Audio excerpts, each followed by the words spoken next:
Hey everybody, this is Ian from the Sports Card Side Hustle. I've had a lot of requests lately to do a demo on submitting a grading order to PSA and how that works. So I have a few tabs open to save a little bit of time. The first one is just to show you all my orders. Here I am, I'm already logged in, so that'll speed things up. But so you can see in your orders page, there's a whole lot of ways to sort that, but even if I go to, it says I have 126 total orders basically going back 2 or 3 years. So just giving you guys an idea of how much I grade, how much I use it. You see orders anywhere from one card to up to 30 or 40. On this page, I have a 26 card order. I have all different levels and different reasons and why I organize them the way I do, and I'll explain that here. So leave that there, but you can go when you need to find an order. You can sort by shipped, the ship tab here. Yep, sorry, it's a little slow. So you can see here's my most recently shipped. If I need to match up a tracking number, see if everything's correct, I can sort by submission number, order number. These are all headers of columns that work the same as Excel does. So if you need to sort your data, and then you can export those for things like your total fees that go in your taxes that are a cost. It'll save you money on taxes if you have an LLC. So just keep that in mind. So now if we head over here, so you see I have an account tab here. It doesn't say log in because I've already logged in. So you'll want to create an account and get started with PSA. But after you do, I'm going to show you how to do that. So you go to services, the very first tab, services, and pick trading card grading. I assume you're asking how to submit some sort of a sports or entertainment cards. So we'll have details down here that you can click it on read, but you can just go to start submission. So when you click start submission where I was, now you have the online submission center and you're going to click start. And then, so you'll see I've clicked on them a bunch of times where I started one or changed my monitor and populate it. So it takes me to where all those are, but you just really want the start new submission button. It'll also have down here your recent submissions and kind of the status of them. So these are all in the mail on the way to them. So they haven't shown up as received, and then above that some received. But you want to go to start submission for what we're working on today. And almost all the time you're going to use regular small size cards. And I've had people ask me like about it, patch auto, rookie patch auto, thicker cards, those ones that you put in the magnetic holders instead of semi-rigids. That doesn't really matter because that's not the dimension you're looking at here. You're looking at the length and width, and does it go to a crazy size. So even the tall boy cards, if you think of the rookie, Lou Alcindor rookie, the Kareem Abdul-Jabbar rookie, even those, they're considered abnormal to us. Those fit within this range. It's quite a size range actually. And so you'll notice that everything else here is quite outside of that norm. So you're going to be using this most likely, like 95% or higher chance. So you just click next. And on the next page is where you get to the details, right? So you're almost going to always use grading. I've never used review. I've used crossover, sorry, and reholder. So crossover is when you send them still in the slab from another company, and you think you can increase the value just by getting PSA to cross them over to their grade. So I've done it with SGC, HGA, and actually just those two. So I find SGC, a modern card, will hold a lot more higher value if you switch that over to PSA and HGA also. SGC is pretty close to vintage, so I don't cross over vintage. So you can choose crossover. In the grading you want, reholder is when a slab is broken. I've done that. It's either $20 or $25. But most commonly, you're going to use grading. And then you're going to have a choice between whether it's autographed or not. So I almost always, most of my cards are no autograph authentication. But then when they are an autograph card, I do the dual service and I do get the card and auto graded. A lot of people disagree with me on that, but you can read the details of these. A lot of people hate it if the card's not graded, so they don't like it's autographed, but you chose one of these. If you chose the second, this one here, where they just authenticate them and no grade to the auto, or this one here where they just give they authenticate the card and grade the auto, that's not what you want. If you want them to know details about the grade of each, and you want it to show up with a better chance in the population count, in my opinion. So I go with the dual service if it's an auto, and I go with the no autograph if it's a regular card. So after you do that, you click next, and this is where you get into the details. So what I do with cards that are under $500, if I am not in urgent need of selling them, I do gather them up for my orders or consolidate them until I get 20 or more. So if it's something I think is hot, people want right now, and or it might go over 499. And how do I assess the value? I look at a 9 for ultra modern cards because you nobody can assume that card's going to get a 10. If it's going to get a 9 and it exceeds this price by much, if you might get a 9, then I that's what I assume it as. So, and honestly, it's very cheap to insure and return ship these cards. They get a bulk discount PSA. So I do go right to the limit of the declared value. If I have a card that's worth around in the 400s at a 9, I declare it as a 499 in here because that's what the price you get in return shipping should they lose your package.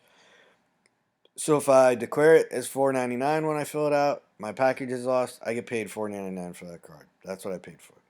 So let's just go do what I'm using most commonly right now. I could also say point out that you can get there's a vintage special right here pre 1989. So if it's under 199 value, it's $15 pricing. But most of them are $25 for value. But if you want it soon, like say you wanted something for the Super Bowl and you submitted it recently, then you want value plus because that's less than 20 days right now. So you go pick that. Sorry. And so let's say a card that's likely under $500. We're going to go 2003 Topps LeBron James. And that's it. So you find it populated in their database and say that it's probably an 8 to a 9, but I'm going to assess the value at $499 so that I get that full insurance and help. And each card like this is going to populate this way. So let's go to a 2021 Panini Absolute Kaboom Derrick Henry. Right? There it is. K21. You check the card. Is the number match? Is it your inset match? Yes, that's correct in their database. I'm going to go ahead and save that. Oops, I didn't do declared value. So you go ahead and save that, and now you've got 2 cards in there, right? So if you had chosen the bulk order, you've got to get this up to at least 20 cards before you can complete the order, print it, and send it in. So after you do that, you're just going to go to next. I've got my credit card saved in here. I choose ship back to me because that vault is only for that vault's only for sorry, I'm just getting a credit card. The vault is only for golden auctions right now. And now it's got my total 2 items for $40 times 80, 19 for insured shipping. Now that price barely even changes when you add cards because it's like a consolidated price per package. So it really does behoove you to be efficient and to add these to get as many in an order as you can, both for getting bulk prices and for getting discounts on shipping and insured shipping insurance. So after I've got those in there, you just click that you agree. And then you're going to click here to print. And what's beautiful is you see it's going to give me something to print every page that I need to put in the package. But when I pick my printer, I hit print. I'm not going to do that because I don't want to print this example order. But after you print that, all those go in your package, but it also prints you this label right here. you put that on the outside of the package for PSA, and they scan it, and it's entered right into their database to begin the process when it arrives, and you know that it arrived. But what's awesome about it is, should you want to ship extra orders, let me go back to that. Click here to do it. And that's what I do. I will get 3, 4, 5 different orders at a time. And you'll notice here that it has all the orders that I've recently done. It has the one that I just did and showed you, but I'm going to delete it or not keep it. But if I want to put them all in one package, then I go click the 5 that I've completed, the 3, 4, 5 I've completed. I hit generate package label. It gives me that. I print that label. I put it on the outside of the package, and when it scans, they know that I had 5 different orders in there, and they're going to database 5 different orders, and they're going to start the grading process, right? So that's nice. And so you can be very efficient in that way too. So I can show you then what the grading process looks like.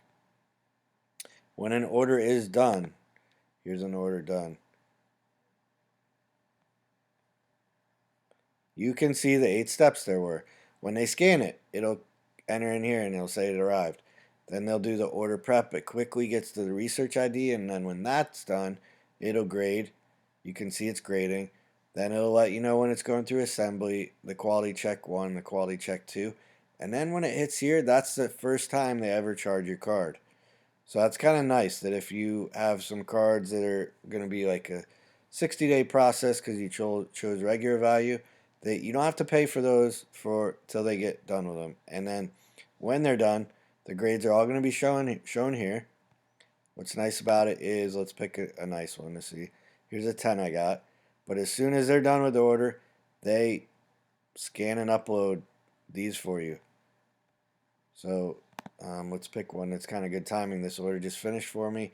I have a Jalen Hurts, red, white, and blue prism. Just finished grading on Friday.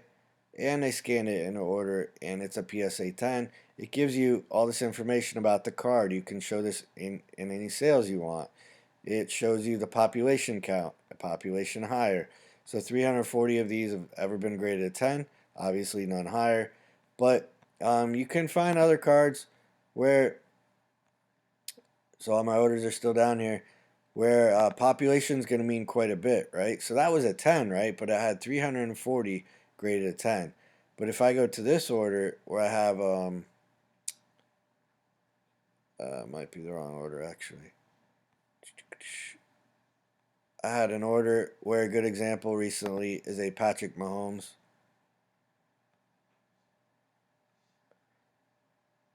Well, let's just go to, here's a first year kaboom, Steph Curry. It's only an 8, but the entire population above that is a 55. All 9s and 10s have a 55, and it's a 9-year-old card. So you're going to like to know that data and have it, and this gives that to you. So this is everything that I kind of wanted to show you when you're thinking about grading, things to consider, how to use that data. Let me show you one here that's actually still in process. Almost all those were done because you saw the green check mark. But you can see this one is going to finish soon because I sent these 11 cards because they had a bulk deal for 10 or higher. It was called a monthly special. So I put 11 together.